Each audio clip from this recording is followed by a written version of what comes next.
Hello, Nat. Yes. Welcome to Visual Radio. You're on the air. Great. Thank you, Joe. Good to talk to you again. Great to talk to you, too. Have you been recording lately? No, I haven't. Okay. Are you playing with your old music? Yes. In the digital world, right? Excuse me? In the digital world. Yeah. Well, I mean, you know, usually when I record, I go to either New York or New Orleans to the studios there, because I always try to pick a studio where they're already making records. And you go in and you know that they're making records, so it's going to sound great. That's right. You don't have to spend a lot of time twiddling knobs and fussing around with the sound. The sound's already there. And, you know, I usually bring a CD in with me and give them an idea of what I'm looking for. And sometimes the result is even better than I could have imagined. Now, do you work with producers down there, or do you produce yourself? Well, I usually, I've always had a co-producer on my records.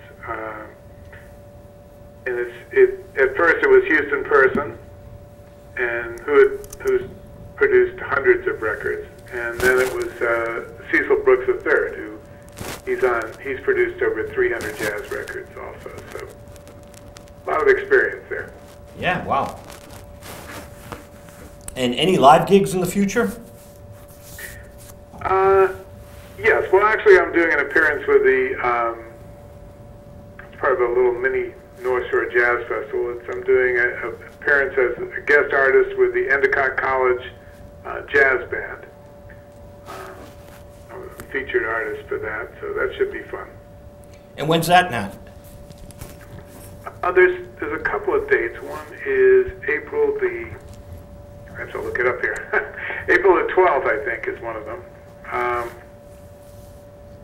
Yes, April the 12th, and the other one is May the 8th.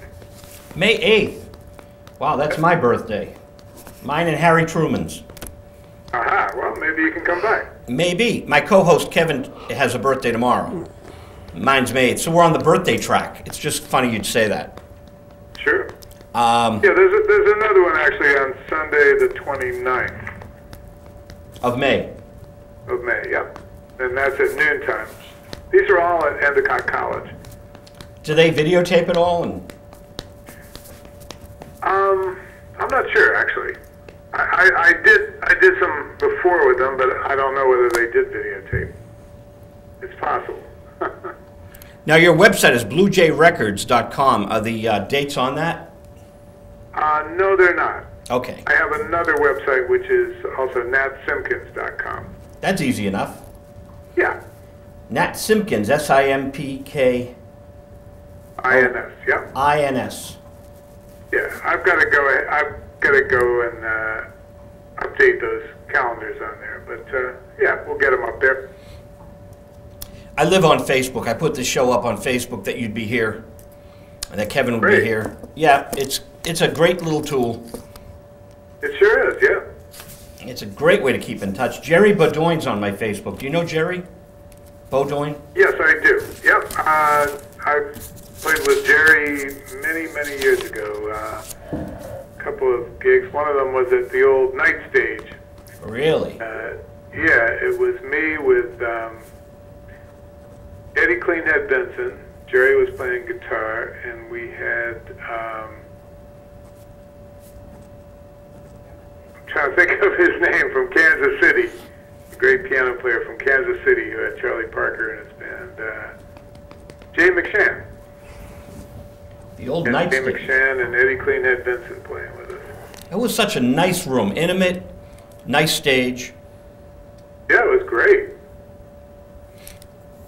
Kind of like a Johnny D's, wouldn't you say? Yes, there was definitely a similarity. Johnny's got the bar in the back.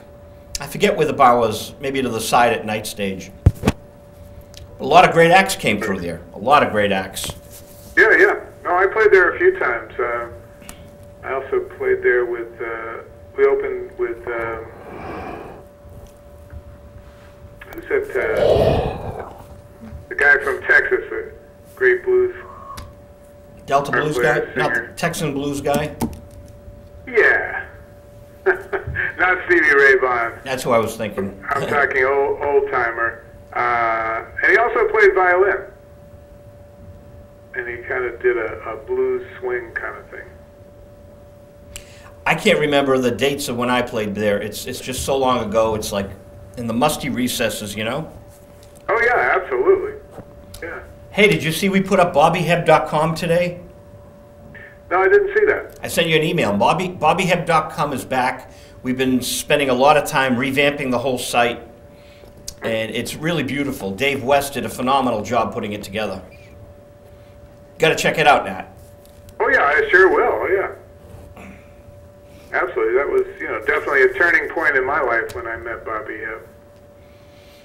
Did you ever meet Eric Kolodny, the guy who got Sonny published? I'm not sure that I did. He was Cy Coleman's nephew. Mm-hmm. And so I've been talking to Eric because we're putting this box set out. And I got to meet you in person. I got to play you some of the stuff we've got. I meant to mail you I'm sorry. I got to mail you Bobby in Toronto, right, with the Beatles. Sure. I promised you that. I didn't do it. Love to have it. Yeah, and I'm sorry. I got to crank them out for people. And next week I'll get them out. Yell at me. You can call me. You can yell at me. I made you a promise. Okay. We've been having fun. Now that the site's up, we're working on a Sonny the Song site as well, so we can just put YouTubes galore, Mm-hmm. and do that stuff. Great. What else is shaking on the North Shore? What's happening with your record label? Well, not too much. I mean, the whole recording industry has changed so much over the years. Now, we're not really doing the physical distribution so much anymore. Shipping out CDs to distributors and stuff. It's all digital downloads. It's a whole different world. Fine. Oh yeah, it's a completely different world. My co-host turns 19 tomorrow. Do you go out and buy CDs, or do you just download? I go out Great. and buy Happy birthday. CDs. Huh? I go out buying CDs Kevin buys CDs. only because I have a record. Good. I have like a record player that I play. Vinyl? No, Oh, no, he has no. a CD player, so Yeah, he still CD, gets the yeah. CDs. Oh yeah. But I still have an old record player He still has an old record player, too. downstairs in the basement that hasn't Yeah, well, been. my daughter's like that too. She's retro. Does she have vinyl, Nat? Oh yeah, she does. If you're so inclined, April 1st, April Fool's Day, we have a record expo in Dedham. If you want to come down there, we have a table in the back, and you can share the table. It's the 33-year-old record expo, New England Record Expo from Randolph Music. So Okay. there's vinyl everywhere, and there's tons of dealers. And if you're doing nothing on a Sunday, April Fool's Day, and you want to come down, bring your daughter. There's a ton of records everywhere. Okay, that sounds good. It's a holiday in Dedham. You have an open invitation. Thank you. I really appreciate that, Joe. The drummer from New England, the band New England, Hirsch Gardner, was there. He had a lot of fun. Mm-hmm. And the vinyl, there's just 10,000 pieces of vinyl or more in the room, probably 100,000 pieces of vinyl. It's just amazing all these dealers bring it in, and it's so relevant today. Sure. Oh yeah, well, there's still a lot of stuff that was never released on CD that, it's only on vinyl. And they still haven't got that sound to translate as well to CD. No, absolutely not.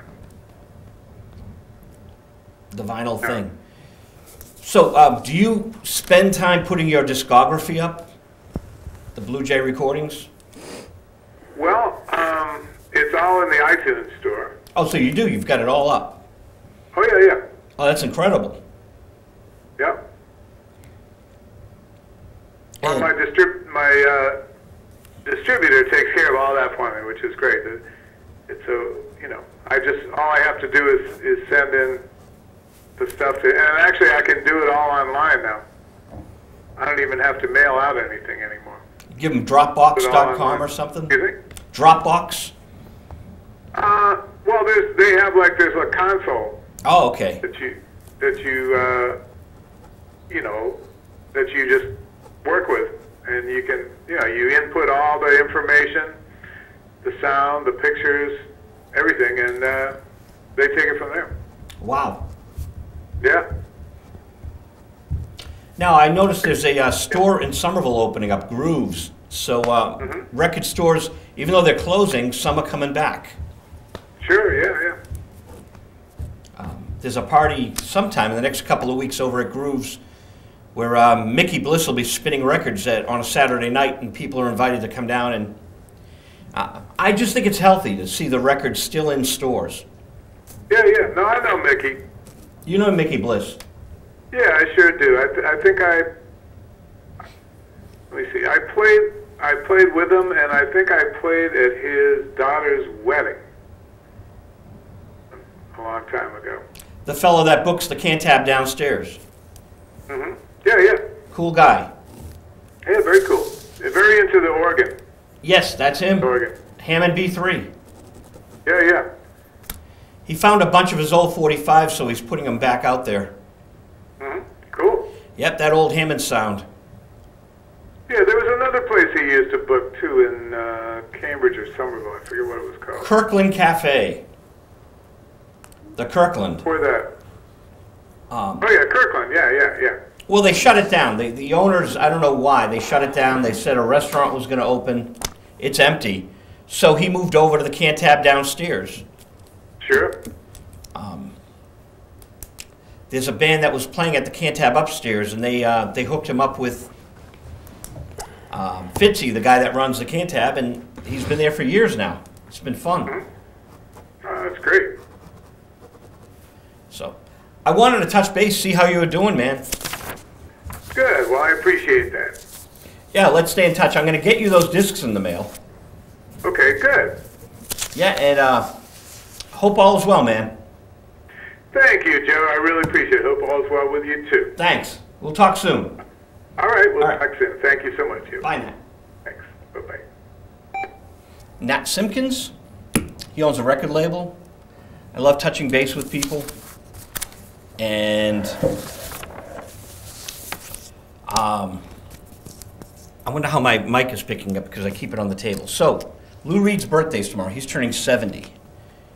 He's 51 years older than you. Do you listen to Lou? He's one of my favorites.